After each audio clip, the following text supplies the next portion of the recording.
Singapore companies can tap India's growth by lending their expertise in areas like infrastructure planning and digital solutions. And Foreign Affairs Minister Vivian Balakrishnan says Singapore is also a gateway for Indian companies to expand into the region. He spoke on day one of an India-Singapore summit here. Cheryl Lin with more. India is aiming to become a $5 trillion economy in 5 years' time. It'll spend nearly $14 billion in urban infrastructure as its cities rapidly urbanize. This is a huge opportunity for Singapore and its firms, says Singapore's Foreign Affairs Minister. We believe Singapore, a tiny city-state, which is welcoming and familiar to Indian businesses, tourists and visitors. We believe we are a natural partner as India urbanizes, and our expertise in urban development planning and infrastructure finance will be salient to India.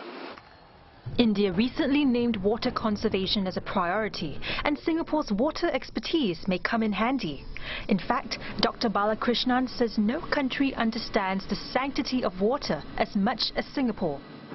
On top of that, the country remains the ideal gateway for Indian companies to help expand their supply chains and access growing ASEAN markets. Singapore also has the skills and infrastructure to test digital solutions. Other topics covered included the Regional Comprehensive Economic Partnership, or RCEP, between 16 countries. Now, India's External Affairs Minister said one of the country's big concerns is its enormous trade deficit with China, and that's due to what he called unfair restricted market access. The merits of the RCEP outcome have to be economic. You can't sell a trade agreement for its foreign policy benefit. I agree. It has to be sold for its trade benefit. I think if that was more self-evident to Indians, I think you would get clearly a much stronger resonance out of India.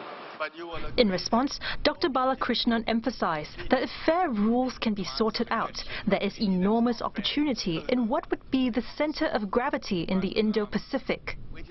This will be a game changer. The 10 countries of Southeast Asia, India, China, Japan, Korea, Australia, New Zealand.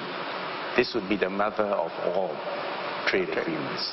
And precisely at the time when the world is facing a pushback against globalization, against free trade, against economic integration, we believe it is all the more important for those of us who believe that this is a recipe for peace and prosperity to make the effort.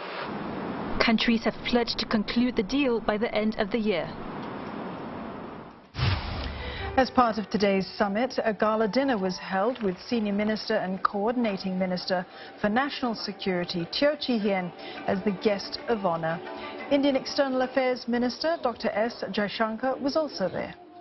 The two-day summit provides a platform for investors, companies and startups in Singapore to interact with policymakers and corporate and tech leaders from India. It's also to strengthen the economic partnership between India and Singapore.